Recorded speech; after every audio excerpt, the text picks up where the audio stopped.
Great. So we'll go ahead and get started. I'm sure a couple more people will probably join us, but I just want to remind everybody that we've got the Q&A open in the chat function. So feel free to use that as you see fit. And then I would also like to say that we've got our back to business workplace safety measures is what we're going to focus on today.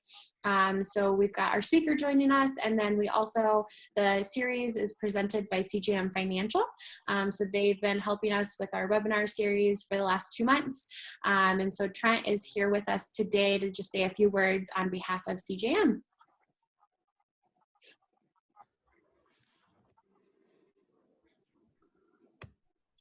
Sorry, just when we're trying to do this, I have somebody walk in my office.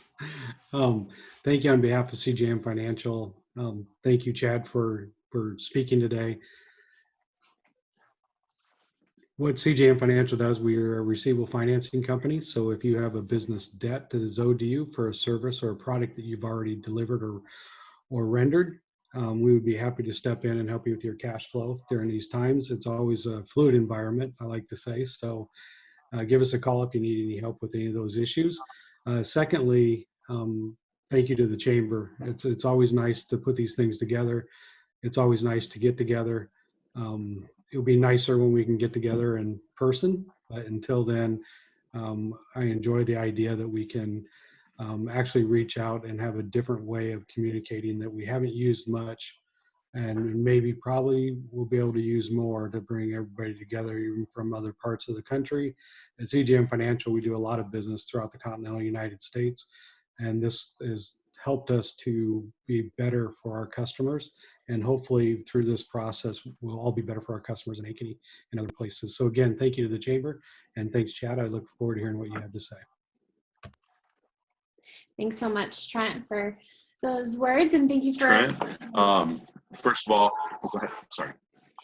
No, you're all good, Chad.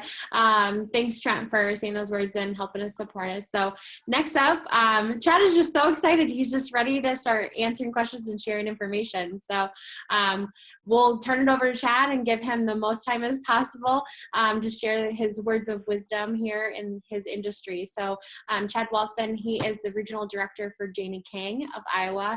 I know many of you who have joined us on other events has seen Chad participate in a lot of our coffees, and he's pretty active in the Chamber. So we're excited to have him join us today and just share some more information about how to get your business back to business in our first of many Back to Business mini-series. So with that, I will turn it over to Chad and let him get going.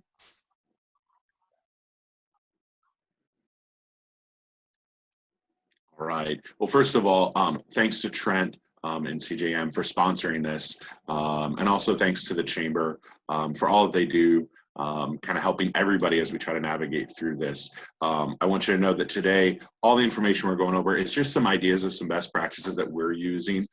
You certainly can do what works best for your business. If you're using another cleaning service and they do things a little differently, it doesn't make it that they're wrong and we're right. It's just some different ways to look at it, but we're going to try to give you some best practices as possible. With that said, Jessica, if it's possible, can we put that back to business checklist up on the screen?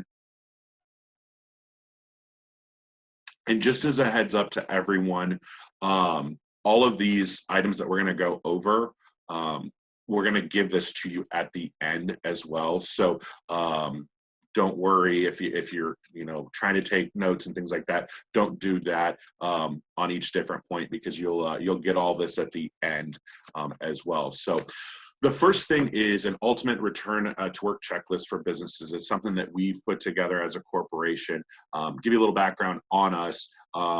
We're actually one of the smallest of the Jani-King regions in the U.S.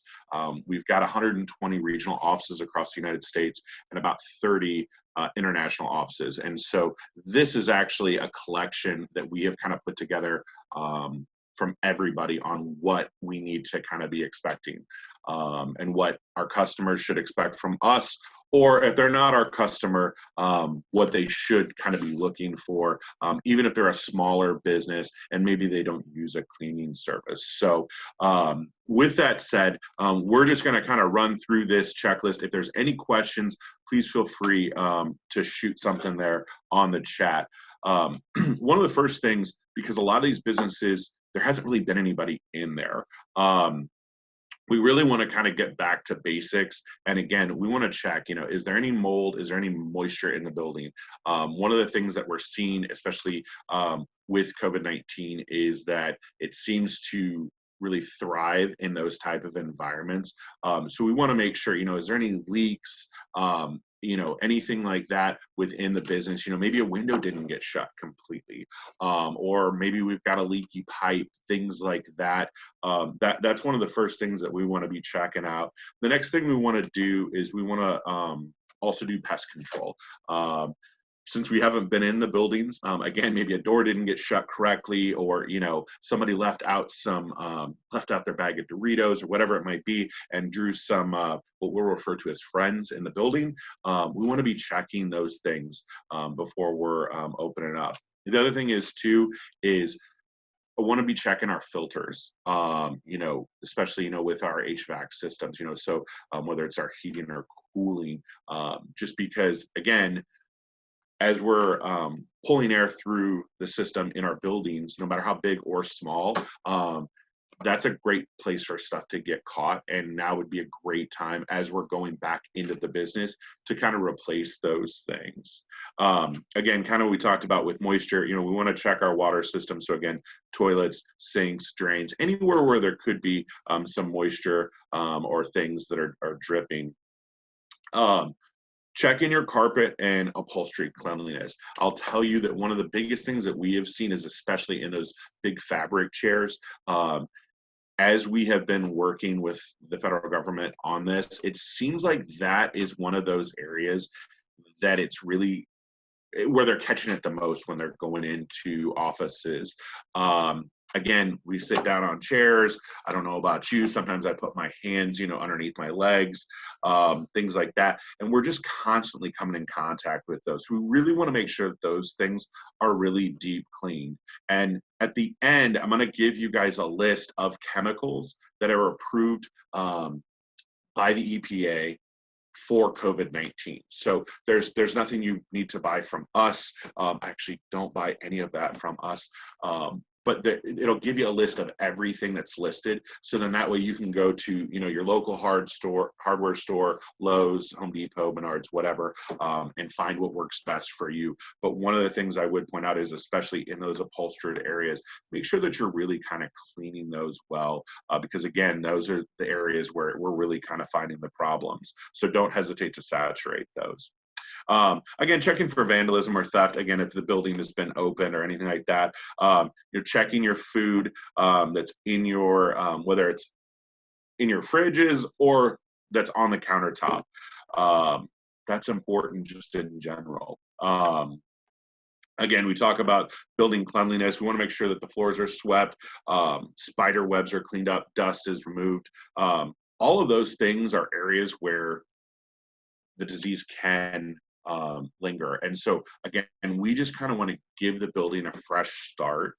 So that's one of those things.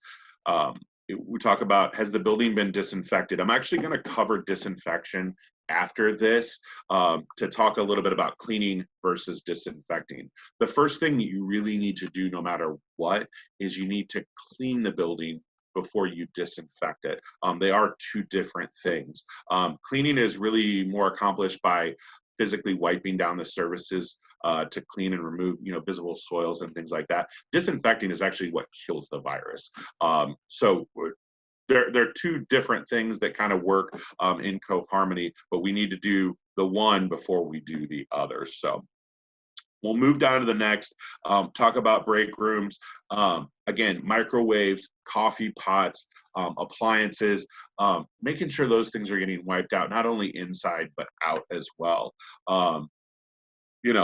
Anywhere there's dust, we just need to make sure that it's wiped off everywhere. Every little nook and cranny, because again, those nook and crannies are, if you think about your office as just even a room, it's all good and well if you get 75% of the room, but if you've left 25% of it, you've kind of done it all for naught.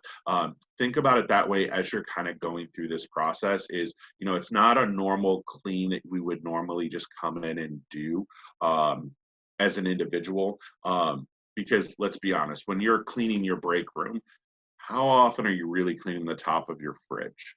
How often are you cleaning the back of the microwave, for example? Probably not as often, but this time we want to kind of do everything. The best example I can think of is if we were trying to sell it as a house, I want to make sure everything's spotless, every nook and cranny, just so that nothing is left to chance. And maybe you even just break down your office into segments of like, okay, hey, so then that way I stay focused on doing this. Okay, I finished that whole area. Now I do this and that whole area. But I'll leave that up to you all to decide on your guys' buildings, because you know the layout of them better than I do.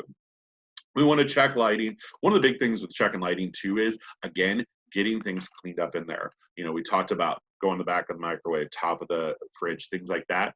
Not things that we just normally do. I mean, even for us, as a cleaning company, I'll be upfront with you. That is something that when we make a cleaning schedule, that's typically something that's done once a month. So it's not going to be done every single time that we're in the business unless somebody's requesting it, because again, it's just not something that gets as dirty as often. But as we're going back in, we want to make sure that those things are hit. So, when we're checking that lighting, we're wiping and we're making sure that those areas are cleaned out of dust, dirt, all those type of things. We want to be checking our point of sale systems. Everybody has a little bit of a different business, so that may and or may not apply to you. But again, we really want to make sure that those things are being wiped down, making sure we're restocking all of our bathroom supplies. I'm not going to tell you to throw away your old toilet paper and things like that, but you really kind of want to make sure when you're starting back, everything's kind of anew and fresh.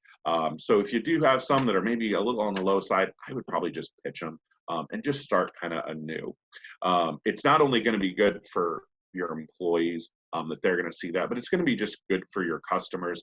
It kind of gives everyone a little bit more of a sense of stability that things have kind of been taken care of. So next thing, of course, you want to be checking your fire and your security alarm systems, making sure that all those things are good to go.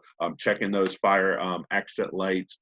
Again, that's another thing. We want to make sure that we're kind of cleaning those off, those extinguishers, making sure that those smoke detectors are cleaned off as well.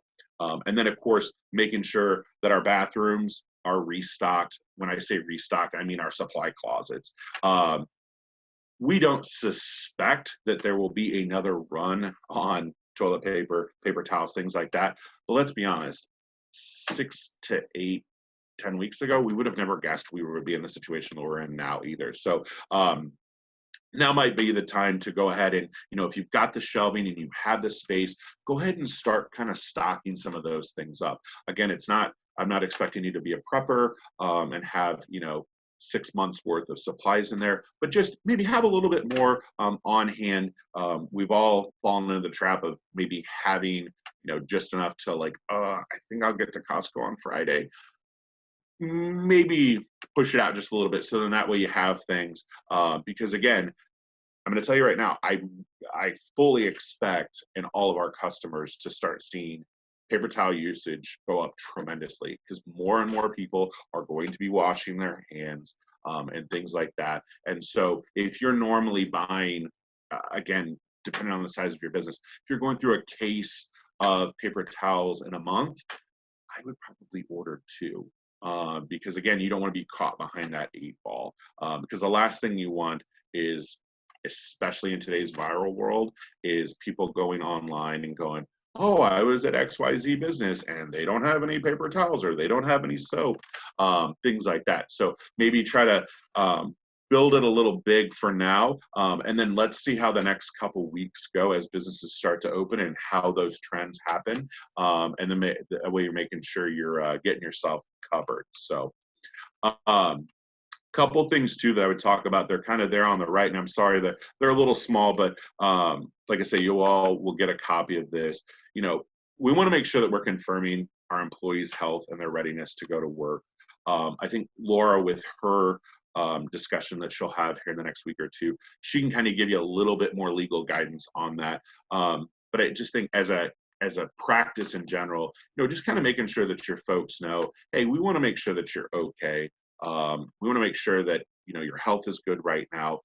It's not to ostracize you, but we're all in this together. And so, you know, we're only as strong as our weakest link. And if you happen to be sick, let's go ahead and have you kind of step out for a period of time. And we'll make sure that, you know, the rest of us are getting things taken care of, and we're not kind of passing anything on. So I'll let Laura kind of touch on that a little bit more with hers, but I think that is something important. Also, getting work schedules out to people. I know that kind of might sound silly to some, but as we're changing from going from working at home to being back in the office, I'm already starting to see it with businesses that we work with who have been out and are coming back. It's a transition. I hate to use the analogy of a vacation, but you know, when you go on vacation for a week or 2 weeks or whatever it is, the first couple of days you come back, you're almost kind of disoriented in general, or at least maybe I am. Maybe I'm in the minority on that. But with that said, you got to kind of almost think about that with your employees, and really kind of have things laid out for them. I hate to use the example of them all being new employees, but you almost kind of have to think about it in that aspect of when they're coming back to the office, because it's going to be a new and different environment. And I think that that will help give people some stability as well, because we all, for the most part, I feel like thrive off of kind of knowing, okay, here's where we're at, here's where we're going, and here's how we're going to do it. So, again, we talked about conducting inventory on all those major items, but then, of course, whatever product that you have in your store as well. You know, we want to make sure that we're kind of cleaning the exterior of the building. So sidewalks, handrails, floor mats, parking lots, things like that. You know, I can tell you right now, there's definitely probably some businesses within the chamber that can do some of those things. I would certainly reach out to them. And if not, you can certainly rent, you know, like power washers, things like that, just to kind of spruce the place up as people are kind of coming in. Educate your employees kind of on the social distancing thing. I feel like most people kind of understand it, but it's really kind of one of those things where that is going to help with your customers. They're already kind of used to that, but if your business is really not practicing that at all, I feel like it could be detrimental in the short term, especially because people are so used to that. So kind of reminding your employees over and over again, hey, you know, we want to make sure that we're social distancing, we're doing those things correctly, so that we're handling those safety policies and procedures in the correct manner. And then again, plan for continuous disinfecting services. We're going to kind of go over disinfecting next. And we'll kind of go over what are some of those areas where you should be doing it. But again, you know, kind of having that checklist available to all the employees, so everyone kind of knows, hey, I know most people know, oh, hey, I should do the doorknob or the door handle and things like that. But in the next little part here, I'll go over, I've actually got some places that you should help concentrate on. With that said, we'll move to the next slide. And if anybody has any questions or I move too fast, I apologize in advance. Everyone knows I like to talk, but when it's just me, I may go too fast.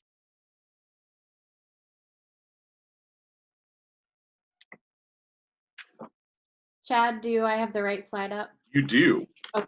Bingo. All right, so this one, I'll kind of go through this one fairly quickly. You can kind of see there on the bottom left-hand side, again, it kind of explains what I was talking about before, cleaning versus disinfecting. Again, cleaning is more or less taking all that soil, dust, things like that, and getting that off. That's the first thing that we want to do no matter what. Disinfecting is only so good if we haven't cleaned. So always remember, cleaning first, disinfecting second. So with that said, can we switch to the next page on that one? Perfect. Okay. So the biggest thing I'll highlight to you is, first of all, at the top there, kind of where you see her arrow, that disinfection application process. Those are the areas that within your business, you kind of know what you have and what you don't. You may not have elevators or things like that. Those are those areas that you want to highlight every time you're disinfecting. Okay. So again, doors and entryways, those doorknobs and handles. If we have elevators in our building, we really want to make sure that we're not only hitting that button area, but also there's usually a rail that goes around. And I always try to recommend to people go about 2 feet above and 2 feet below when you're disinfecting, because again, depending on the height or the shortness of the person, you know, you're putting your hand up against it, things like that. I realize you can't be there every second that somebody's doing it.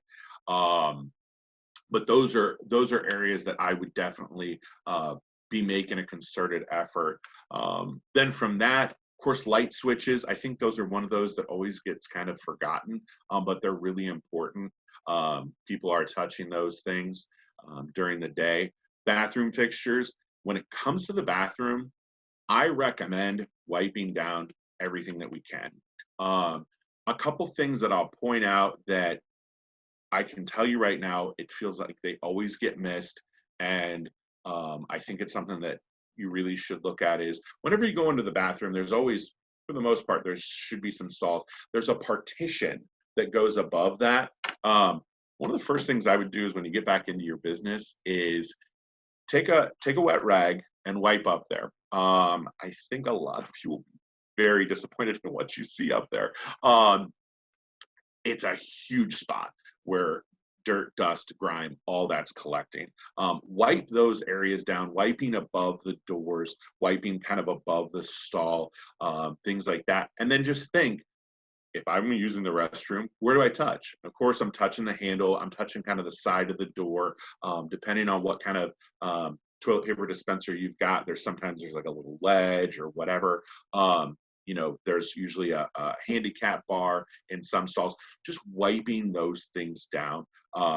Again, it takes 5 seconds, but it's going to help lower the risk not only for you, for your employees, and for your customers as well. And I really do think customers will notice that when they see that the bathrooms are clean. Because let's be honest, when you go into a place, if the bathroom's dirty, it really doesn't matter what everything else looks like.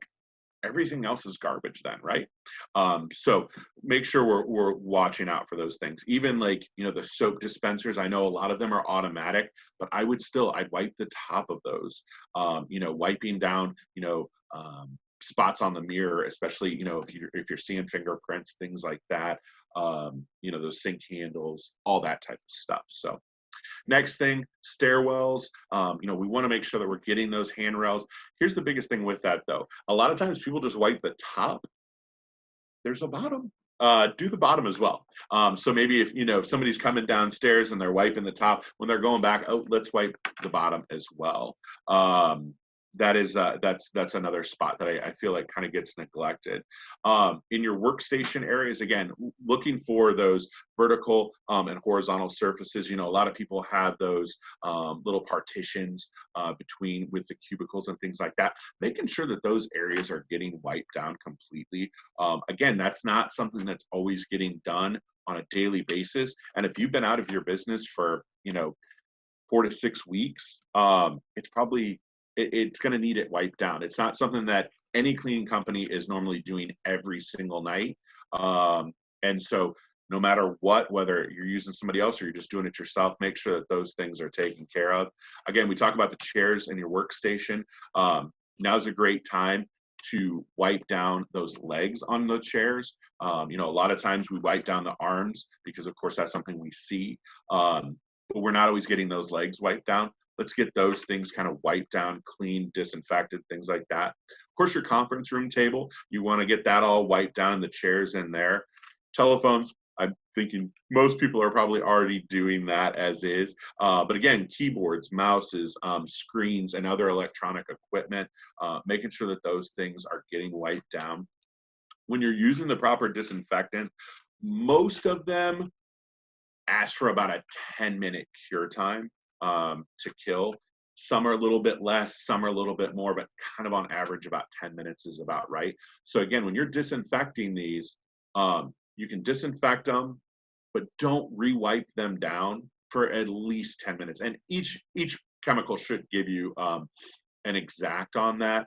But sometimes when you're putting these on, you'll kind of almost see a streak, especially on, what I would refer to as bright work. So, your sinks, your handles, things like that. And it's not always the most attractive. And the initial thought is, I need to wipe this down. Don't wipe it down for at least the first 10 minutes. Let it sit, because if you actually want to kill, that's the time that it's going to need. So keep that in consideration as you're doing this as well. A lot of people are starting to, as they go to businesses they're seeing that have been sprayed, stuff like that, they're already starting to become used to seeing some of that on places, so it's not as bad where people are like, oh, that's super gross. But just keep that in mind. Like on some of those surfaces, I see people, they wipe them and then they're literally wiping them back off immediately, and it's like, but you haven't even given it time to kill, so you didn't really do anything. So the next thing is on your bottom left. This is something that is completely on you guys. You all know your businesses better than anyone. So this is a risk assessment to kind of break down where you are probably at. It's not there to scare you. It's not meant to do anything more than kind of give you a little bit of information on where you're probably at.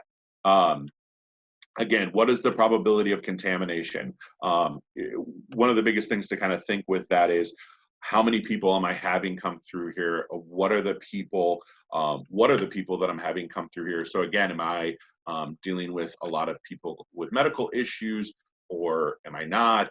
All those kind of things. You want to take that in consideration. The vulnerability of the population that you have coming in. So again, it goes back to what is my traffic? Am I dealing with a little bit more of an elderly crowd? Am I dealing with a little bit more of a crowd because I'm a medical facility where I've got some people that are coming in that have health issues, things like that. The frequency and usage of your building. Are you a place where people are kind of coming in and are they milling around for a little bit, or are they coming in, getting one thing and getting right back out the door? And then of course, if you have a known case of COVID, you got to make sure that your folks, not only your folks that work for you, but that people that are coming, you got to make sure people kind of understand what's going on with that. The last thing you want to do is kind of keep it hidden. It's just not the right thing to do. I'm sure Laura will touch on that a little bit more on the legal aspect of that, but especially for your employees, things like that, we all need to try to do the right thing, especially in a difficult time. And if we do have a case, let's talk about it. Who's got it? How are we getting them separated? And then how are we getting the place, properly disinfected, so that we can kind of start anew from there. So, and then my chat's popped up here. So, see, I'm just in our HVAC system. What are our thoughts? Air scrubbers are great. Air scrubbers is kind of going to the next level from just changing out the filters. So nothing wrong with that at all. If you're looking for something else to do, there's certainly, I'm sure that there's members of the chamber that clean out those systems. It might not be a bad time to look at that, but at least at the bare minimum, let's be changing out those filters no matter what, because again, let's be honest, that's where things are getting caught. So thanks for the question there, Trent. Does anyone else have any questions at this time? Yeah, feel free to submit them via the chat or the Q&A section. We've got both accessible. And all right, the next thing I will go through is actually going to be a fairly quick process, and that would be the PPE, which is personal protective equipment. And we'll wait for that one to pop up.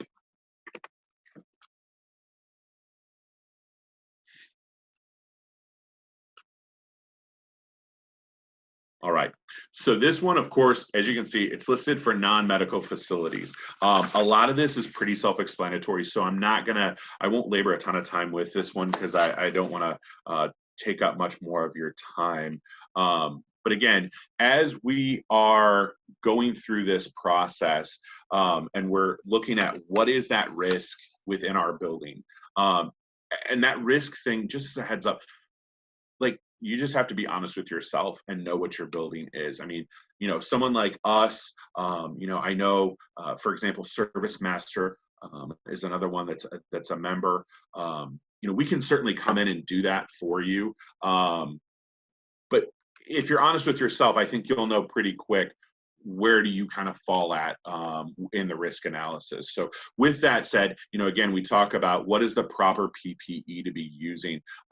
Again, most of us probably didn't hear the word PPE before, I don't know, 2 months ago. But again, personal protective equipment can be gloves that you wear.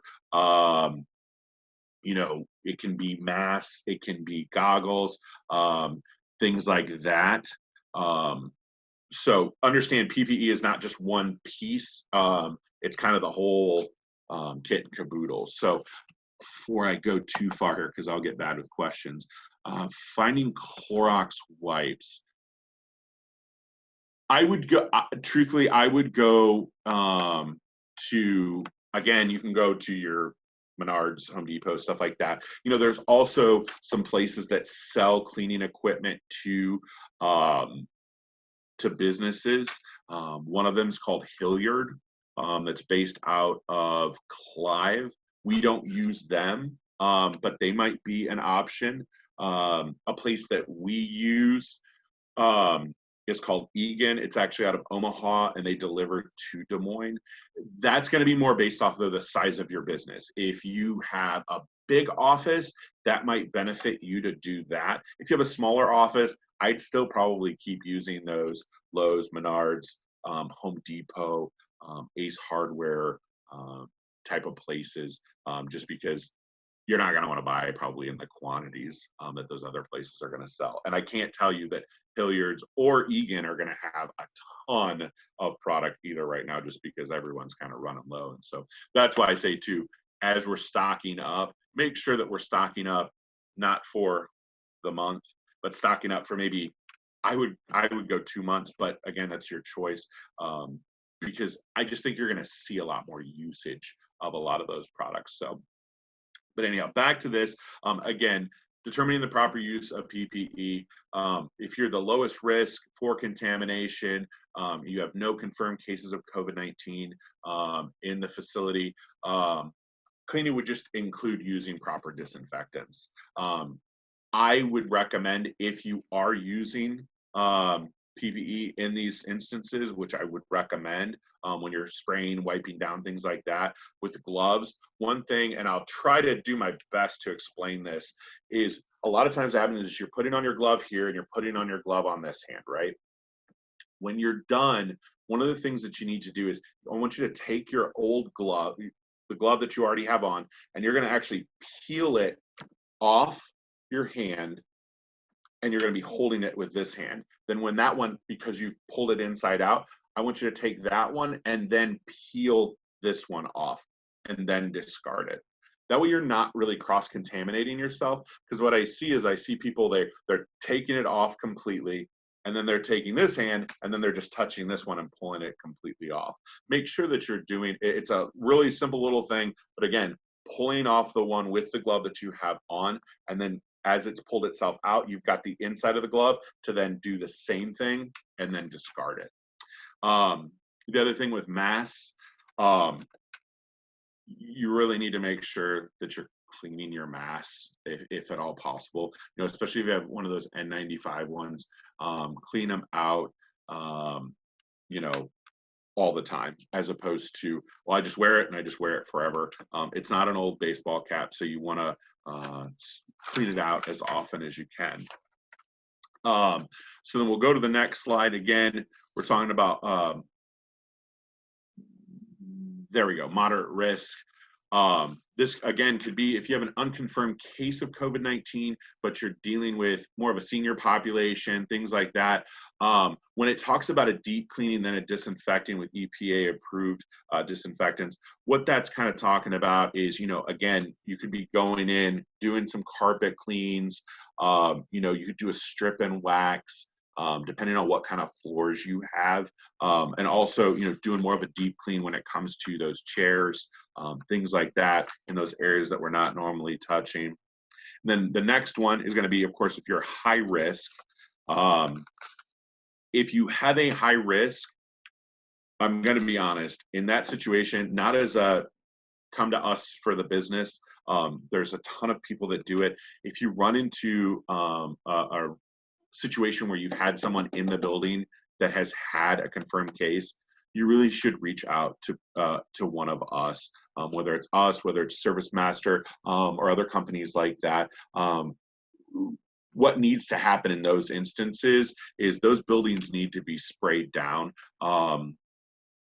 We've got the training for it. It's not that you can't do it, but honestly, it's going to be more of a hassle for you to do it. What you have to think about is we're going to have to come in donned in complete PPE. So we're going to have a full Tyvek suit. We're going to have on eyewear. We're going to have on masks. We're going to have on gloves.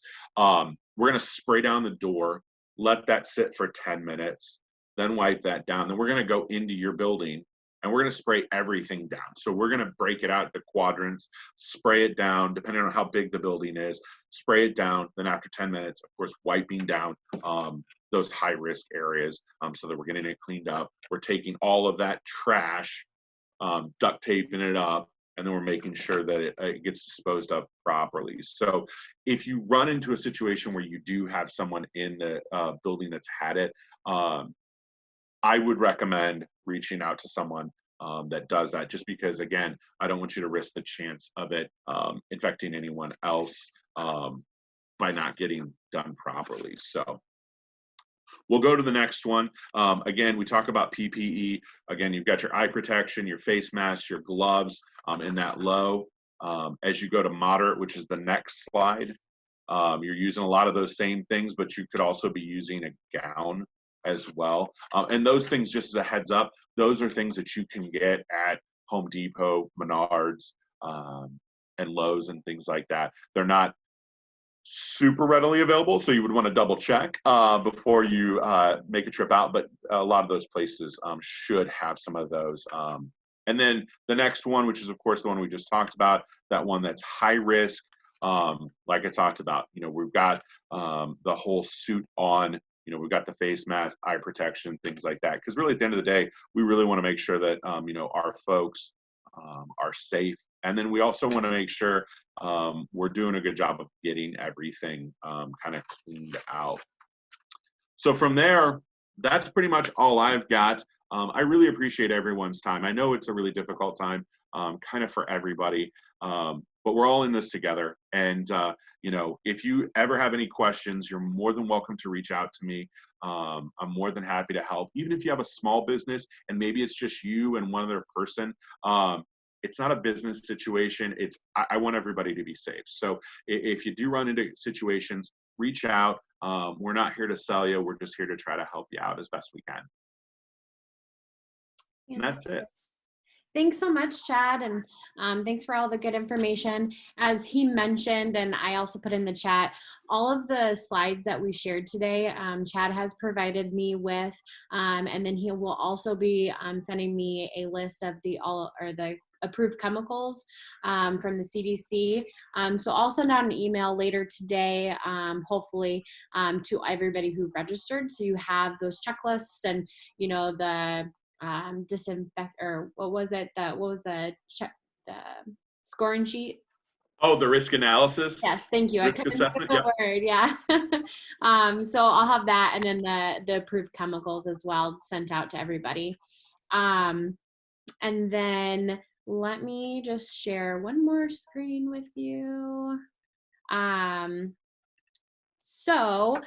just want to mention that we do still have several things coming up this month. And so tomorrow we've got our Biz Lab workshop with Elevate Co. and Bluebeam. And so that'll be on amplifying your value, going from good to great, moving from good to great. Also a free educational opportunity. You just got to go in and register. It'll be virtual. And then on Thursday, we have our coffee on the couch, typically on Wednesdays, but this week it'll be Thursday. Great way to get connected. We usually have between 20 and 30 people on those calls. So we break out into small rooms. So it's a great networking opportunity. We will continue our Back to Business mini series. So we'll have one next week on the 19th at 10 a.m. Called Slow and Steady. So that's going to really focus on getting your workforce back into your business. And Chad kind of touched on a little bit on it, but Stephanie with Craig Toole is going to go a little deeper into how to bring people back into the workplace. So we've got that. And then he also mentioned we've got Laura at the end of this month on the 27th. Laura and then William will be joining her to just kind of talk about some of the legality side of things related to COVID that have changed over the last couple months, and bring you up to date with a little bit more things as a business you should be aware of. So, and then we've got our Business Illumination series. We've got another webinar at next week on the 21st. So we'll have Team Logic talking about reducing your risk of a cyber attack. So we all know that we're doing a lot more virtual, a lot more remoting in. And so we just want to make sure your businesses are taking the necessary precautions to make sure that all your information and your business is staying safe from those who want to take advantage. So Team Logic will be going to a deep dive into that for you guys. So with that, I want to thank Chad for taking his time this morning and sharing all these wonderful checklists and scoring sheets and everything like that, and sharing some of his knowledge from his industry. And then Trent, thank you for CJM for sponsoring the series and the webinars. And I'll let Trent say a few words before we wrap it up. Thanks, Chad. It's always nice, anxiety always comes up when you don't have enough information. So having that kind of information and what can we do to control what's going on and hire people like you and stuff to do the things that we don't know how to do is really nice. So thank you very much. Just in closing, I'd like to say that a lot of people during this time, they say it's unprecedented, and I don't necessarily think it is unprecedented. Anytime there's a stress point in the nation, whether it's a war, whether it's a economy, whether it's just your normal business, something happening, to me, after the shock wears off, just becomes an exciting environment where a lot of people can do a lot of good things. So when you wake up tomorrow morning, don't look at this as something that is unobtainable or unsurmountable. Look at it as something that it's a challenge for the next day to do better and to be better and to find a different way of doing what you've always done and done well. So I guess my parting words from CJM Financial is every day is a new day, and every day is a new challenge. This is just another different challenge to be figured out, to be put to a number, to figure out how to solve it. And like I always say, it's a very fluid environment. So just stay fluid and look at it as how you can get better instead of, oh geez, this is happening to me. And with Chad and other people like that, they're very good people out there that can help us figure out how we can do it better. So from CJM, thank you very much. Thanks, Trent, for those words. So with that, hopefully we'll see you on all of our future education and networking opportunities for the rest of the month, and hoping all businesses are starting to move forward and getting back to some resemblance of a normal. So if you ever need any resources or questions or need any assistance, please reach out to the chamber staff. We're here to help you. And with that, we'll let you get back to your day and have a wonderful day, and enjoy hopefully some nice weather today. So thanks. Have a great day. Bye. Bye, everyone. Have a great day.